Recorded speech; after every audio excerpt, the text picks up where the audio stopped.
이 성장 시대보다 내수 불황 시대에 보통 사람들, 서민들은 되려 사는 삶의 만족도가 높답니다. 왜냐? 비교 없는 사회가 되다 보니까 이 남들하고 비교를 안 하니까 굳이 내가 더 가지고 있다, 덜 가지고 있다, 뭐 이런 이 계산이 없는 거죠.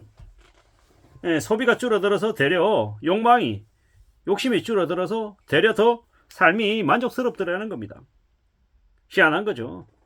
우리가 진실한 인간관계를 맺는 거는 참 중요하죠. 근데 그게 아닌 욕심 부리고 탐욕 부리고 되게 더 많이 갖겠다라고 까부러대는 그런 삶은요, 언제든 그 욕심이 정도를 지나쳐서 이 안 좋은 길로 이끌더라는 겁니다. 희생하지 않고 대접만 받으려고 하는 인간들, 좀 지나면 손절받죠. 손절당하죠. 그런 것보다 이 불필요한 인간관계에서 엄청 시달리기보다는 인간관계 좁히고 소소하게 지내면서 자기 생활하고 취미생활 즐기고 조용히 지내는 게 훨씬 더 낫죠. 우리가 살다 보면 별 생각들이 다 들죠.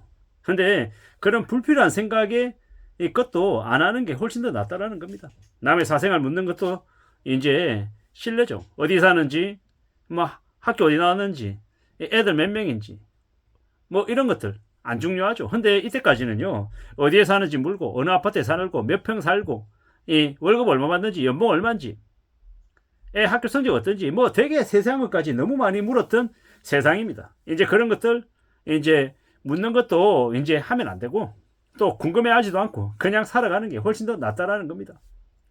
우리는 이때까지요, 너무 비교하고 계급으로 낮춰서 상류층, 중산층, 하류층 이런 것들 되게 많이 따졌습니다. 이제 계급주의도 이제 없어져야 되는 거죠. 판사든 검사든 저기에서 이 배관공을 하든 이 같이 결혼도 하고 이야기도 나눌 수 있는 그런 분위기가 되어야, 그래야 세상이 좀 더 나아진다라는 겁니다. 차별의식이 없어져야 된다라는 거죠. 중소기업이나 대기업이나 정규직, 비정규직이 차별이 좀 덜해져야 되는 거죠. 같은 노동을 하며 같은 임금을 받아야 되는데 그러지 않는 거죠. 내가 월급 많이 받으려고, 이제 정관예우 받으려고 이제 비정규직 파견직 써서 이제 망치는 게 지금의 사회잖아요. 지하철에서 사고 일어났는데 알고 보니까 젊은 청년이 이 비정규직이었고 혼자 일했고 월급 되게 작았고, 월급이 왜 이렇게 작은가 하고 봤더니 이 정관예우 받는 이 높은 직에 있다가 퇴직하고 나온 인간들 그 자리 만들어줘야 되다 보니까 월급을 그쪽에 다 몰아주다 보니까 상대적으로 이 젊은 청년의 급여가 낮아졌던 그런 말도 안 되는 일들이 벌어졌죠. 그러한 일들이 앞으로는 없어져야 되지 않냐라는 겁니다.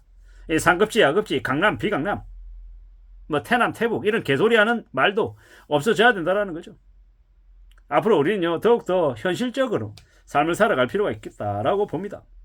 초고령화 사회에 이제 내수가 침체되고 소비도 줄어들고 저출산 때문에 되게 이제 예전하고 이제 많이 다른 모습들을 보이는 거죠. 일본이 출산율이 1.1, 1.2명이라고 되게 저출산이 심각하다라고 얘기했는데 한국은 0.6명. M4 세대라고 불리던 이 청년들이 지금 한국의 청년이라고 봐야 됩니다. 앞으로 지옥문이 열리는데 지금 벌써 힘들다라고 얘기하면 안 된다고 얘기하죠. 물론 그렇게 힘든 상황들이 와도, 장기 불황의 시대가 와도 보통 사람들, 빚 안 지고 자기 분수에 맞게끔 버는 것보다 적게 쓰고 사는 사람들은 조금 불편해도 살아갑니다. 큰 문제 없다라는 거죠. 문제는 무리하게 빚진 사람들이 답이 없는 거죠. 이제 사람 만나는 것도 많이 줄어들죠. 밖에서 술값이니 음식값이니 커피값이 너무 올라가지고 모이는 것도 부담스럽다고 하죠. 절친 만나서 편의점에서 술하고 안주 사서 집에서 넷플릭스 보면서 먹고 마시는 게 그냥 일상이라고 얘기한답니다. 그리고 사람들이 점점 술도 안 먹고 사람도 안 만나고 이제 지내는 거죠. 이런 상황들이 계속되는 것 같습니다. 특히나 지방은 청년들이 일자리 때문에 전부 다 서울로 떠나니까 더더욱 더 지방에 사람들이 없답니다. 이게 뭔가 싶은 거죠. 앞으로 우리가 살아가는 이 시대가 예전보다 일감도 많이 줄어들고 사람도 안 만나고 돈도 안 쓰고 더 조용해지는 모습들이 바뀐다라고 보면 맞겠습니다. 지금 원달러 환율 1,500원 가까이 이제 오고 있는 상황인데 되게 우려스럽죠. 이런 상황이다 보니까 어떻게 되겠습니까? 점점 이제 힘들어지는 거죠. 빡세지는 거죠. 잘 생각하고 잘 궁리하며 지내는 게 제일 필요하다는 겁니다. 허세 부리고 가시하고 자존심을 내세우는 거 쓸모없다라는 겁니다. 연봉이 1억이고 강남에 아파트 거주하고 내 차가 뭐 포르쉐고 이런 거 떠들어 대본들 사람들 별로 관심 없다라는 겁니다. 왜 연봉 1억 받는다고 나한테 뭐 돈을 더 뭐 용돈 줄 것도 아니고요. 강남 아파트 산다고 가시대 분들 강남의 아파트나 뭐 지방의 아파트나 뭐 아파트가 크게 뭐 특별하게 대단한 것도 아니고 포르쉐 타나 소나타 타나 뭐 레벨의 차이가 나고 안전에 저 미세한 차이는 있겠지만 별반 다르지 않다라는 겁니다. 2천만 원짜리 자전거 타나 10만 원짜리 자전거 타나 자전거의 기본적인 기능은 같다라고 저는 생각합니다. 물론 미세한 차이가 분명히 있죠. 하지만 돈질하며 사는 삶보다 현실적인 삶을 살아가는 게 훨씬 더 낫겠다라는 겁니다. 잘 생각하고 지내자고요. 현금성 자산을 최대한 많이 가져가고 과시 안 하고 착실하게 사는 게 제일 좋겠습니다.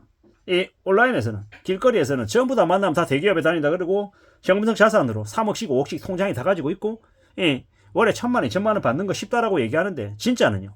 찌는 가짜죠. 진짜 현실에서는 월급 1,000만 원이 어디 있습니까? 웃기는 소리 하지 말라 그러십시오. 남들 연봉 받는 걸 월급으로 받고 싶다고 개소리하는 놈들이 너무도 많은 이 세상에서 잘 살아가려면요.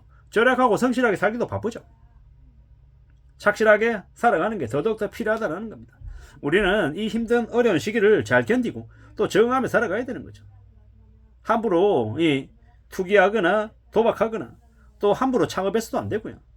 요새 뭐라 그러냐면 편의점 하기만 하면 3억 5억 까먹는 게 그냥 기본이랍니다.